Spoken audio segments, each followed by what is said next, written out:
Boa noite, queridos, graça e paz. Deus abençoe sua vida. É muito bom estar aqui celebrando esses 92 anos, da nossa igreja. E uma igreja com 92 anos, e além disso uma igreja bíblica. Não apenas uma igreja que passou os anos e que ao passar dos anos foi se afastando de Cristo, mas ao contrário disso, uma igreja que em 92 anos permaneceu fiel às Escrituras. Isso é um grande presente de Deus para nós, uma grande prova da ação, da bondade, da graça de Deus sobre nossas vidas. E quando completamos tanto tempo como igreja, assim, irmãos, nós temos alguns desafios que continuam sendo nossos desafios e algumas realidades que continuam sendo muito importantes para nós. Por exemplo, quando nós conversamos com qualquer pessoa e nós perguntamos para ela assim: você crê em Cristo?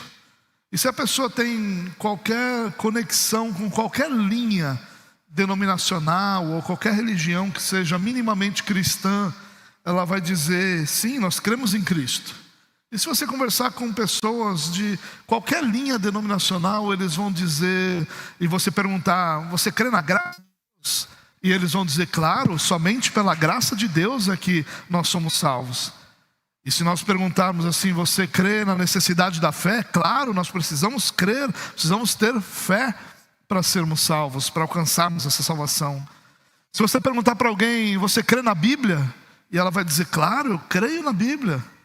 Se você perguntar quem deve receber a glória por todas essas coisas, as pessoas vão dizer rapidamente: Deus é que deve receber a glória por todas as coisas. Mas a verdade, irmãos, é que o nosso coração, e muitas vezes até a cultura religiosa ao nosso redor, ela vai tentar colocar mais alguma coisa junto com essas respostas. Então ele vai crer na fé, vai crer em Cristo, vai crer na graça, vai crer na Bíblia, vai crer que a glória deve ser dada a Deus, mas ele vai crer que alguma outra coisa deve ser acrescentado. Isso tem muito a ver com a nossa cultura religiosa, porque nós queremos melhorar as coisas, queremos fazer com que o evangelho seja mais palatável, queremos fazer com que tudo aquilo que as pessoas estão recebendo possa ser mais bem aceito. E é exatamente aí, irmãos, que a fé reformada, e nossa igreja é uma igreja de tradição reformada. Nós somos herdeiros da reforma protestante. Nós somos herdeiros daquele movimento que lutou, com muitas pessoas entregando até mesmo sua própria vida, para resgatar os princípios bíblicos, os valores bíblicos, a teologia bíblica como ela deveria ser. E nesse momento, então, a fé reformada vai levantar uma bandeira que é muito simples, mas é muito poderosa. Ela vai declarar: nós cremos na Bíblia, mas nós cremos na Bíblia somente. Nós cremos na graça, mas cremos na graça somente. Nós cremos da necessidade da fé, mas da fé somente. Nós cremos em Cristo, mas em Cristo somente. Nós cremos que Deus deve receber toda a glória, mas somente Deus deve receber toda a glória. E nós, reformados, levantamos essa bandeira, não porque nós sejamos mais espirituais, mas porque nós entendemos, irmãos, que o evangelho está sempre sob a ameaça de ser misturado. Às vezes nós adicionamos algo ao evangelho inocentemente ou com boas intenções, imaginando que o resultado será um evangelho melhor. Mas quando nós acrescentamos algo ao evangelho, nós não temos um evangelho melhor, nós temos outro evangelho. E é isso que às vezes nós não percebemos.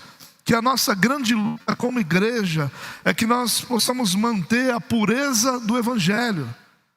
E essa foi a luta dessa igreja ao longo desses 92 anos. Manter a pureza do evangelho, entregar ao povo que aqui se reúne, ao povo que o Senhor traz para congregar nesse lugar, um evangelho que seja puro, um evangelho que seja bíblico, um evangelho que seja verdadeiro. E a reforma protestante nos ajuda muito com essa radicalidade do somente. Nós vivemos num tempo, irmãos, onde as pessoas não gostam do que é radical, mas o evangelho é radical. O evangelho, ele traz verdades radicais para a nossa vida. desafios radicais, preceitos radicais para a nossa vida. O Evangelho não é extremista.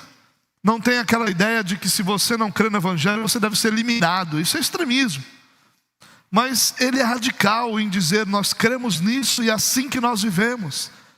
Daniel foi radical quando disse, nós não nos dobramos a mais ninguém senão o nosso Deus. Tantos outros homens e mulheres ao longo da história foram radicais em dizer, eu sirvo somente a Deus e a mais ninguém. Eu me rendo somente a Deus, minha fé está somente em Deus. O Evangelho é sim radical. E essa radicalidade, ela pode se expressar também nesse somente. Eu quero tratar um pouco disso que eu acabei de dizer até agora, lendo com vocês um texto que está em Gálatas capítulo 2. E eu quero convidar você, se você pode, abrir sua Bíblia em Gálatas capítulo 2. E nós vamos ler os versos 15 a 21. Gálatas 2, do 15 ao 21. Eu estou usando a Nova Almeida atualizada, a versão Nova Almeida atualizada. Se a sua versão for outra, fique à vontade. Mas se você quiser acompanhar na mesma versão, você tem a projeção do texto para você acompanhar também. Então diz assim, nós, judeus por natureza, e não pecadores dentre os gentios, sabendo contudo que o homem não é justificado por obras da lei, e sim mediante a fé em Jesus Cristo, também temos crido que em Cristo Jesus, para que fôssemos justificados pela fé em Cristo, e não por obras da lei. Pois por obras da lei ninguém será justificado. Mas se nós, procurando ser justificados em Cristo, fomos também achados pecadores, será que isto significa que Cristo é ministro do pecado? De modo nenhum, porque se volta a edificar aquilo que destruí, a mim mesmo constituo transgressor. Porque eu, mediante a própria lei, morri para a lei, a fim de viver para Deus. Estou crucificado com Cristo, logo já não sou eu quem vive, mas Cristo vive em mim. E esse viver que agora tenho na carne, vivo pela fé no Filho de Deus, que me amou e se entregou por mim. Não anulo a graça de Deus, pois se a justiça é mediante a lei, segue-se que Cristo morreu em vão. Que texto bonito, né? Que texto que nos lembra a essência daquilo que é o Evangelho. Eu acho que ele cabe tão bem numa celebração de aniversário como essa que nós estamos tendo, porque a essência do Evangelho é lembrada por Paulo aqui. E o primeiro ponto que eu queria destacar, irmãos, está nos versos 15 e 16, onde Paulo começa lembrando que ele e Pedro está aqui na história porque ele é mencionado no verso 11 em diante, eles são por natureza judeus e não pecadores dentre os gentios. Precisamos lembrar que o mundo era basicamente dividido em dois grupos, os judeus e os gentios. Aqueles que haviam nascido debaixo da aliança de Abraão, ou que haviam sido inseridos nessa aliança por uma decisão, e os gentios, que eram todos os outros povos que não haviam nascido debaixo dessa aliança. E ele está dizendo aqui, olha, nos versos 15 e 16, nós, os judeus por natureza, e não pecadores dentre os gentios. O que Paulo está dizendo aqui? Que se alguém tinha algum currículo religioso, eram eles, Paulo e Pedro. Eles tinham a tradição, eles tinham a lei, eles tinham sinais externos, eles tinham história, eles tinham tudo aquilo que poderia dar a eles algum tipo de credibilidade ou de direito a dizerem, nós fazemos tudo o que temos que fazer para sermos aceitos a Deus. Irmãos, a ideia do somente, ele não nasce de uma concepção teológica, como se os teólogos estivessem ali sentados e dizendo, olha, talvez um conceito possa distinguir, possa nos ajudar a entender. Não, a ideia do somente, que é o sola, né, os 5 solas, eles nascem de um conflito real. O Evangelho, ele sempre é disputado, sempre há uma disputa pelo Evangelho. Mas Paulo aqui vai cravar a frase que vai explodir qualquer confiança em identidade religiosa. Ele vai dizer no verso 16, ele vai dizer, sabendo contudo que o homem não é justificado por obras da lei, e sim mediante a fé em Jesus Cristo. Olha que afirmação poderosa. Aqui está o eixo da carta aos Gálatas.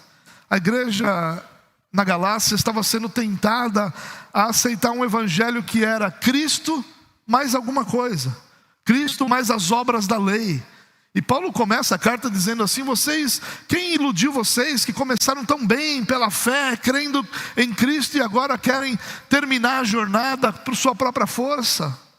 Eles estavam sendo tentados a aceitar Cristo mais seus méritos, Cristo mais as obras da lei.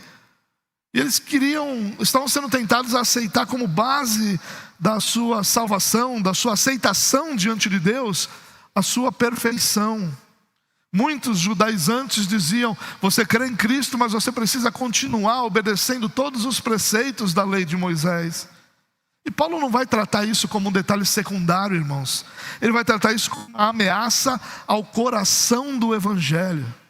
Às vezes nós não nos damos conta de que é exatamente esse acréscimo, é exatamente esse algo adicionado ali para dar um rótulo mais bonito, uma aparência melhor, para tornar o gosto, o açúcar que torna o gosto melhor. Às vezes nós não percebemos que é esse pequeno detalhe que está corrompendo nossa compreensão do evangelho e o evangelho como um todo. O somente é necessário, irmãos, porque o coração humano gosta de participar da própria salvação.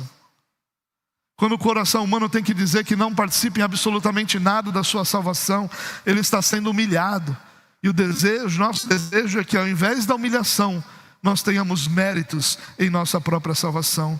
Nem que seja com um pedacinho pequeno.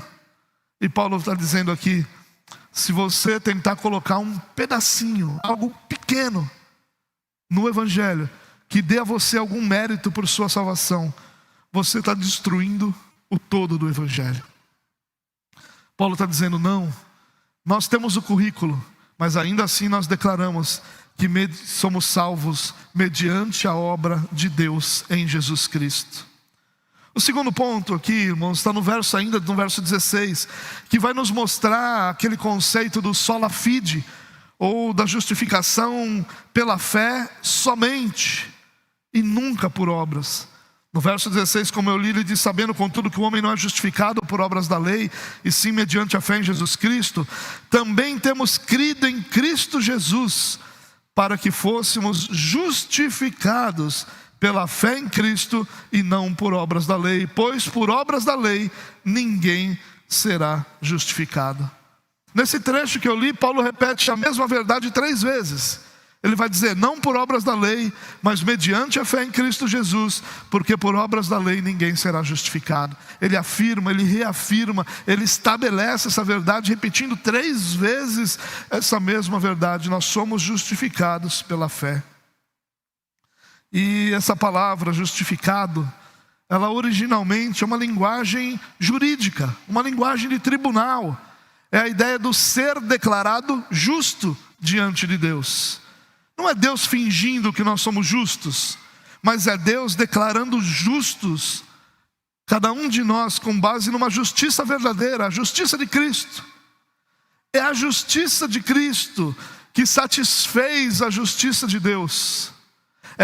Cristo, sendo plenamente justo, satisfez a justiça do Pai, e essa justiça nos é imputada, nos é concedida.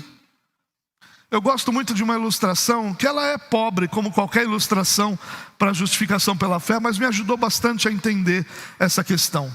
Você já deve ter visto em filmes, principalmente em filmes americanos, as pessoas estão ali na frente de um restaurante ou de uma casa noturna, e tem ali aquelas fitas que separam, e ali tem sempre um segurança grande, e um monte de gente em volta querendo entrar, e aí as pessoas não têm seu nome na lista, e as pessoas não são conhecidas, e de repente no filme chega alguém famoso, alguém importante. E quando esse alguém chega, o segurança já logo reconhece, abre ali as correntes, e a pessoa entra, todo mundo fica reclamando: ei, eu estou aqui esperando, e a pessoa entra, e muitas vezes ela entra e diz assim para o segurança: ó, esses aí estão comigo. E aquelas pessoas que ninguém sabe quem são, que ninguém nunca viu, que não tem importância nenhuma na história, entram naquele lugar junto com aquela pessoa que entrou. Eu penso na justificação de algo muito semelhante. Quem tem a autorização e a permissão para a entrada é Cristo. Quem é justo diante do Pai é o nosso Senhor Jesus Cristo. Mas aqueles que estão com Ele, aqueles cuja fé é depositada nele, na sua obra, entram com Ele, mesmo sem ter mérito algum, identidade alguma, importância alguma, entram com Ele, porque Ele tem a autorização de entrar. Essa é a nossa realidade da justificação, irmãos. Nós estamos diante do Pai, nós podemos nos apresentar diante do Pai, nós vivemos diante do Pai, nós somos adotados pelo Pai por causa de Cristo Jesus e somente de Cristo Jesus. Não há nada em nós que nos fez as pessoas para as quais as portas iriam se abrir, as correntes iriam se abrir. Não somos nós, é Cristo que entra. E nós entramos porque estamos com Ele, e somente porque estamos com Ele, porque sem Ele nós ficaríamos do lado de fora, nem sequer desejando entrar, com nenhuma esperança de entrar. Como é que essa justiça chega até nós, irmãos? Pela fé. E não é uma fé, a fé não é uma obra meritória. A fé é a mão vazia que recebe. A fé não é um pagamento, a fé é um instrumento. O valor não está nem sequer na fé em si, está no objeto da nossa fé, no alvo da nossa fé. É Cristo, a nossa fé se apoia em Cristo. E é a nossa fé em Cristo que nos dá a segurança da nossa salvação. É por isso que não é a fé, mas a minha capacidade de crer. Não é a fé, mas a minha escolha em crer. Não é a fé, mas o meu desejo por Cristo. É a fé somente, porque é somente a fé em Cristo Jesus é que me coloca nessa posição tão privilegiada de sermos justificados. Quão belo é o Evangelho, irmãos. Como Deus trouxe a nós uma salvação que o glorifica tão plenamente e que nos dá certezas tão profundas da nossa salvação. Esse desafio do somente aqui, irmãos, é abandonar qualquer confiança que haja no nosso coração, ainda que secretamente, de desempenho pessoal, de reputação religiosa, de que nossa disciplina nos garante qualquer direito, que o nosso serviço nos garante qualquer direito, que as nossas tradições nos garantem qualquer direito, que eu sempre fui da igreja e como se isso somasse algo à nossa aceitação diante de Deus. Nós somos aceitos porque nós estamos com Cristo. Nós só entramos porque nós estamos com Cristo. A nossa fé é apoiada em Cristo Jesus. Ele é objeto da nossa fé e por isso nós somos aceitos pelo Pai. O texto continua e nos versos 17 até o 19 e também no 21, e eu vou ler só o 21 para ficar mais claro para a gente. Ele diz: olha, não anulo a graça de Deus, pois se a justiça é mediante a lei, segue-se que Cristo morreu em vão. Paulo vai mais a fundo aqui. Paulo vai declarar o sola gratia. Ele vai dizer, acrescentar mérito humano anula a graça. Ele mostra que o problema não é apenas metodológico, é teológico. Não anulo a graça, pois se a justiça é mediante a lei, Cristo morreu em vão. Olha o que ele está dizendo. Se é mediante a lei que eu sou justificado, se há qualquer mérito em mim, é desnecessária a morte de Cristo, porque já há méritos. Se há qualquer coisa que eu posso ser, fazer, dizer, ou qualquer outra ação minha que possa produzir mérito, já não é Cristo, já não é a graça. A graça só é graça quando não há nenhum mérito. Ela só é graça quando não existe absolutamente nada em nós que possa minimamente fazer com que Deus se mova em nosso favor. Essa frase, irmãos, é devastadora. Paulo está dizendo, Cristo morreu em vão se é mediante a lei. Ou é graça, ou não é nada. Se a justiça de Deus pode ser obtida por qualquer desempenho humano, a cruz vira um excesso, um desperdício, uma realidade desnecessária. Olha o absurdo que a cruz se torna diante daqueles que acreditam que possuem qualquer tipo de mérito diante de Deus. Por isso nosso desafio é crer que Deus não nos salva porque Ele viu algo em nós, nem hoje nem no futuro. Deus nos salva porque Ele decidiu nos amar em Cristo Jesus. Deus nos aceita por causa de Cristo. Deus nos sustenta por causa de Cristo. A graça não é Deus ajudando o pecador a se salvar. A graça é Deus salvando o pecador. Eu já vi muitas vezes uma ilustração de que a salvação é como se Deus jogasse uma boia no mar e o pecador agarrasse aquela boia para ser salvo. Mas essa ilustração ela está completamente longe da verdade. Ela não tem absolutamente nenhuma coerência, porque isso exigiria que o pecador se movesse em direção à boia, decidisse agarrá-la, segurasse essa boia firmemente. E nós não fazemos nada disso. A nossa salvação é um Deus mergulhando no oceano para resgatar um corpo morto. E quando Ele resgata esse corpo morto, Ele o ressuscita, Ele dá vida a esse corpo novamente. E aí aquele que foi resgatado morto, agora vive diante de Deus. Essa é a ilustração, não a boia. Nós não agarramos boia nenhuma, porque nós não a agarraríamos. Nós nunca desejamos Deus, até que o Senhor nos regenerou e nós pudéssemos ver a beleza e a grandeza de Cristo Jesus. Graça não é Deus nos ajudando. Graça é Deus fazendo aquilo que nós não podemos e nunca poderíamos fazer por nós mesmos. Graça é Deus salvando o pecador. Atente um detalhe, irmãos. A graça, nós não éramos apenas pessoas que rejeitavam a Deus, que não o conheciam, que não sabiam quem Ele era. Porque às vezes nós nos imaginamos assim: eu estava alheio a quem Cristo era, não conhecia Deus. Se eu conhecesse talvez fosse diferente, mas eu não conhecia, por isso Deus derramou graça sobre mim. Não, a Bíblia diz que nós éramos inimigos de Deus. Deus não derramou graça apenas sobre alguém que o ignorava. Deus derramou graça sobre alguém que o ofendia, que era seu inimigo. É muito mais profundo esse amor que derrama graça do que essa nossa visão muitas vezes superficial. Então, Paulo fala que o evangelho está sempre em disputa. Paulo fala que é somente pela fé que nós somos justificados. E Paulo fala que a nossa salvação é proporcionada somente pela graça. E graça não é Deus nos ajudando, é Deus agindo por nós.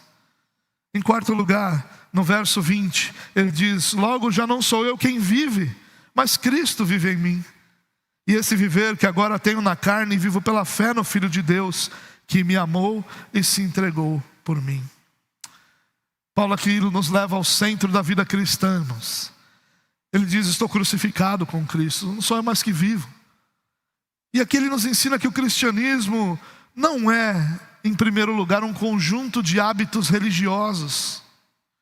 É a união com Cristo, é estarmos nele, é vivermos com Ele, é pertencermos a Ele. Paulo descreve essa vida cristã como uma participação real na obra de Cristo. Ele diz: olha, eu morro com Cristo, estou crucificado. A vida de Cristo está em nós. Ele diz: Cristo vive em mim.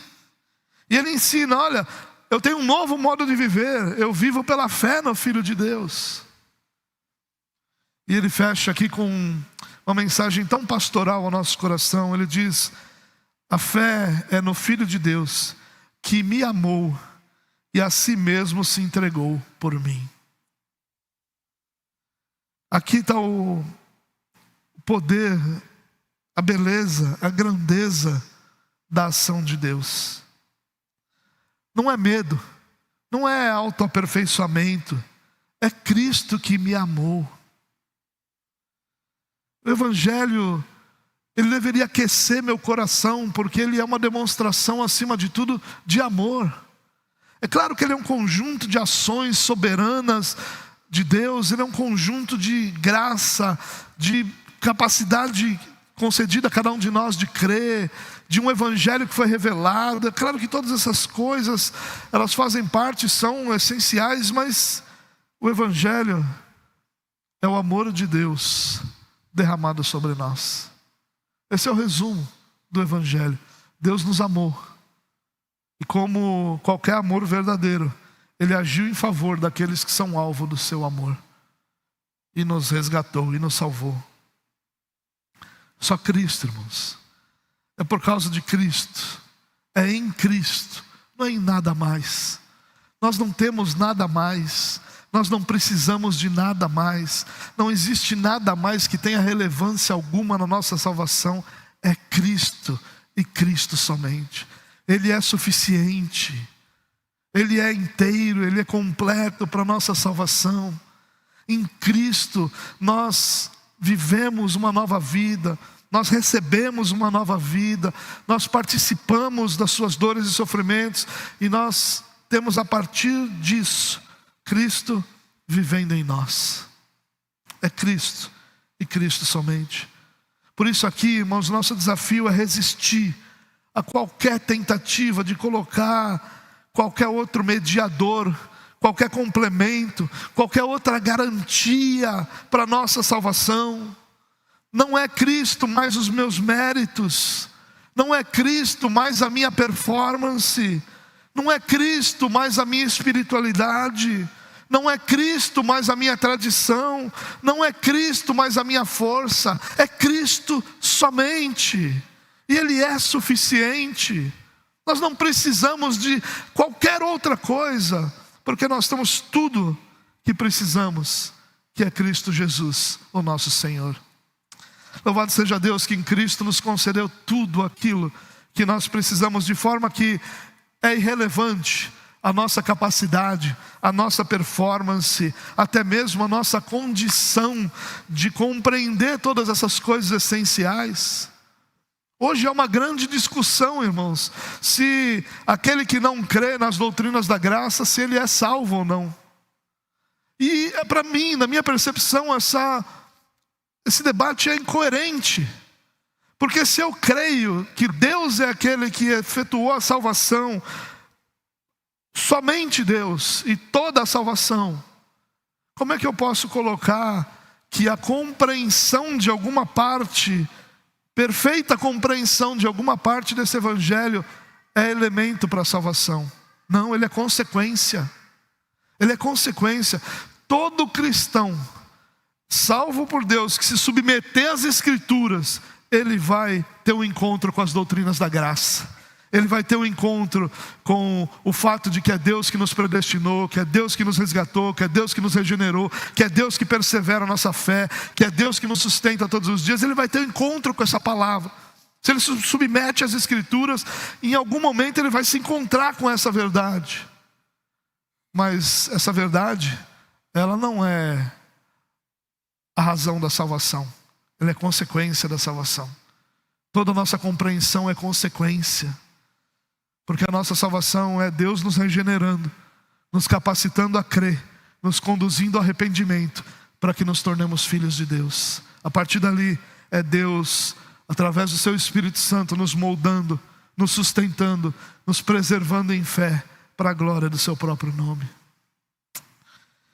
Queridos, eu falei do sola fide, do sola gratia, do solos Christus, né? Somente a fé, somente a graça, somente Cristo. O texto não menciona explicitamente somente a palavra de Deus, nem somente a glória de Deus. Mas nós podemos, ao olhar trechos anteriores desse capítulo 2, que Paulo está mencionando, e ele fala sobre a importância de nós nos atermos e de ficarmos dentro da revelação que Deus nos deu. Paulo vai falar da importância das Escrituras. Por que Paulo fala com tanta firmeza aqui dessa salvação, com tanta clareza? Porque o Evangelho, irmãos, não é negociado por experiência, por preferência, por cultura.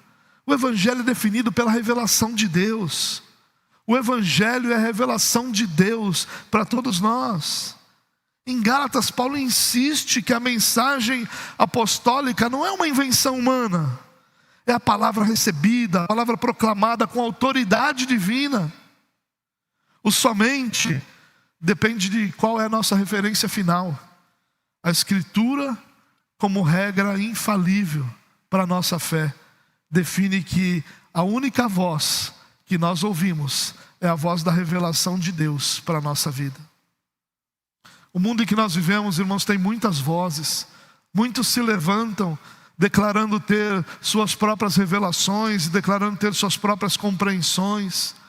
Isso nada mais é do que uma forma moderna do gnosticismo tão combatido aqui no início dos séculos, onde pessoas diziam: olha, o texto está escrito, mas por trás do texto há um entendimento que só pessoas com uma capacidade espiritual superior, uma revelação superior, uma iluminação superior é que serão capazes de compreender, de ensinar a igreja. E daí vem tantas ações como o clero, por exemplo. Daí vem pessoas que hoje se levantam e dizem: olha, eu estou dizendo para você, você deve se submeter ao que eu estou te dizendo, porque eu tenho uma revelação, uma conexão, ou qualquer tipo de relação especial com Deus que você não tem. E nisso muitas outras vozes ganham espaço, mas a única voz que nós precisamos é a voz do próprio Deus, revelado nas Escrituras, falando diariamente ao nosso coração, falando diariamente à sua igreja, e ensinando a cada um de nós quem Ele é, o que Ele fez e quais são suas promessas diante de nós. Nós não precisamos de outras vozes. A única voz que nós precisamos é aquela que se levanta, onde quer que seja, no púlpito dessa igreja, em qualquer outro lugar, dizendo: assim diz o Senhor, mas depois vem o que a Escritura está dizendo. Não algo que está fora, não algo que não foi dito, mas a única voz que nós precisamos é aquela que nos explique quem Deus é, que nos explique o que as Escrituras estão dizendo. É a leitura, a palavra. Os reformadores diziam: uma Bíblia aberta sendo pregada é a voz de Deus, a voz audível de Deus para a igreja. É a única coisa que nós precisamos, é isso, é que a revelação de Deus se torne clara ao coração de cada um de nós. Quando a salvação é realizada por Cristo, oferecida pela graça, recebida pela fé, revelada e sustentada nas Escrituras, não sobra glória para o homem, nenhuma. A glória é toda dada a Deus. O ego religioso perde o palco. O Evangelho nos humilha. Eu me lembro de um pastor que eu conheci, irmãos, na nossa primeira conferência Fé Reformada lá na Eclésia. Um pastor que passou a vida toda dele em outra denominação. E nós fizemos um café da manhã, só para pastores e líderes. E o pastor que pregou naquela manhã, ele pregou sobre Isaías capítulo 6. E ele dizia: olha, existem mensagens que são pregadas, e que elas vão ter o único propósito de declarar, de mostrar que aquela pessoa não tem ouvidos para ouvir, que aquela pessoa não recebeu a capacidade de Deus de ouvir aquela mensagem, de se arrepender e crer. E essa mensagem, ela é fortíssima. Eu me lembro que quando acabou esse café, esse pastor se aproximou de mim e falou: pastor, eu estou escandalizado. E eu dei risada e disse: por quê, pastor? Eu nunca fui tão humilhado na minha vida. Foi humilhado, pastor? Fui. A palavra me humilhou. E o pior é que eu não consigo dizer nada contrário àquilo que eu ouvi aqui essa manhã. É isso que acontece com o nosso ego. É isso que acontece com cada um de nós, quando a palavra de Deus, revelada diante de nós, retira todo o nosso palco, retira toda a nossa glória. Mas essa mesma palavra que nos humilha é a palavra que nos edifica, que nos consola. Ela humilha porque nós não contribuímos, mas ela consola porque nós sabemos que Deus fez tudo em Cristo e nós somos dele. Por isso a glória é somente do nosso Deus. É Ele que me tirou do atoleiro de lama e firmou os meus pés sobre a rocha. Foi Ele, quando eu estava morto em meus pecados e delitos, que me resgatou, que me deu vida, que me transformou de inimigo em filho. Foi Ele que me tirou do reino das trevas e me trouxe para o reino do Filho amado. Ele e somente Ele. E tudo que eu pude fazer foi dizer: obrigado, Jesus. Louvado seja o seu nome. A salvação que nós recebemos é algo grandioso. É maior do que qualquer outra realidade na nossa vida, e nós recebemos porque Deus a realizou. Louvado seja o nosso Deus. A Ele seja toda a glória por nossa salvação e por nossa vida. Somente aqui é viver de modo que o centro não seja o que eu fiz, mas o que Deus fez. Que não seja a minha história, mas a história de Cristo em mim. Que não seja a minha justiça, mas a justiça de Cristo, que me é generosamente concedida pelo nosso Deus. Eu quero terminar com algumas aplicações bem rápidas para gravar o seu coração, para que você grave isso no seu coração. Primeira aplicação: submeta a sua vida e sua fé à Escritura somente. A nossa fé muitas vezes ela é deformada, porque ela acredita em coisas que as Escrituras nunca ensinaram. Porque todo homem natural, ele cria para si um Deus, segundo o seu próprio coração. Nós não temos esse Deus segundo o nosso próprio coração. Nós temos o Deus que se revelou nas Escrituras e que nos resgatou. Mas muitas vezes, ao invés de confiar e de submeter nossa fé e nossa vida às Escrituras, nós começamos a estabelecer quem Deus é, como Deus é, a partir daquilo que nós gostaríamos que Ele fosse, daquilo que nós gostaríamos que Ele fizesse, de um mundo que nós idealizamos e que não é real. A nossa fé e a nossa vida precisa ser submissa às Escrituras e às Escrituras somente. É dela que tem que vir o nosso aprendizado, as nossas convicções. E nós devemos aprender a rejeitar toda autoridade concorrente que queira dar qualquer tom final sobre o que Deus disse ou o que Deus não disse. É às Escrituras que nossa vida e nossa fé se submetem. Segundo lugar, confie em Cristo somente. Ele é suficiente. Não faltou nada. Quando Cristo declara está consumado, não faltava mais nada. O que tinha que ser feito havia sido feito. O que tinha que ser realizado havia sido realizado. A justiça do Pai estava satisfeita. Não havia mais ira contra aqueles, e não há mais ira nem condenação contra aqueles cuja fé está em Cristo Jesus, o nosso Senhor. Nós podemos confiar somente nele. Nós não precisamos de mais nada. Nós não precisamos de seguranças paralelas. Nós podemos nos aproximar de Deus com a certeza de que a aceitação que nós temos está inteiramente no Filho, porque o Filho se entregou por nós. Nós não precisamos de seguro algum quando estamos diante de Deus, porque Cristo é suficiente. Terceiro lugar, descanse na graça somente e abandone todo espírito de mérito. Essa é a grande tentação da nossa vida. A necessidade que nós temos de provar o nosso valor para ser aceitos. A vontade que nós temos de transformar o nosso serviço, a nossa oração, a nossa obediência em méritos para nós, ao invés de expressão de gratidão ao Deus que nos salvou. Nada que nós fazemos é moeda de troca, porque nós já recebemos tudo, não tem nada para nós recebermos, nada. Nós fazemos tudo o que fazemos porque já fomos aceitos. E expressamos a nossa gratidão e o nosso amor a Deus através do nosso serviço à Igreja de Cristo. Em quarto lugar, receba pela fé somente. Pare de lutar, aliás, lute contra a autopiedade e o orgulho. Nós precisamos rejeitar o orgulho do eu consegui, do eu alcancei, do eu sou. E também o desespero do eu não consigo, eu não caminho perfeitamente. E abrace a vida cristã como uma confiança diária. Nós vivemos pela fé somente. A fé de que aquele que começou a boa obra em nós há de completá-la até o dia de Cristo Jesus. A fé naquele que nos adotou, nunca nos rejeitará.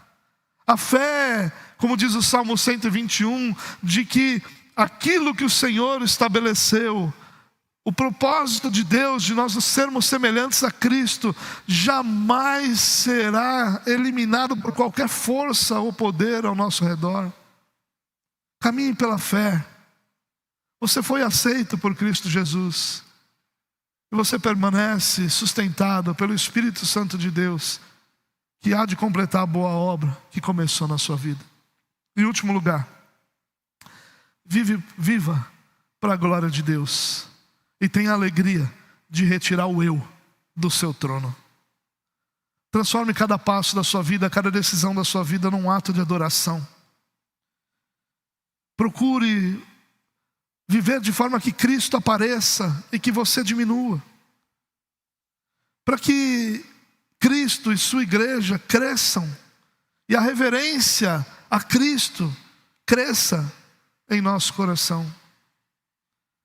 Lembre-se de quando João Batista é questionado, os seus discípulos vêm a ele. E os seus discípulos confiavam nele. E ele tinha seus discípulos. Mas ele diz assim: olha, ali está o Cordeiro de Deus que tira o pecado do mundo.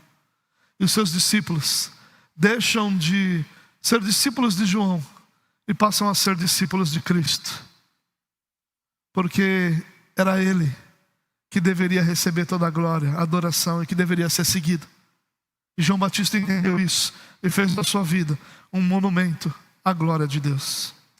Que Deus nos dê muitos mais anos como igreja, e que nesses muitos mais anos Ele nos dê, continue a nos dar a coragem de enfrentar toda disputa pelo Evangelho, para que nós como igreja tenhamos a capacidade de Deus de guardar o Evangelho puro, de crer no somente e de viver a liberdade e o poder que só há em Cristo Jesus, o nosso Senhor.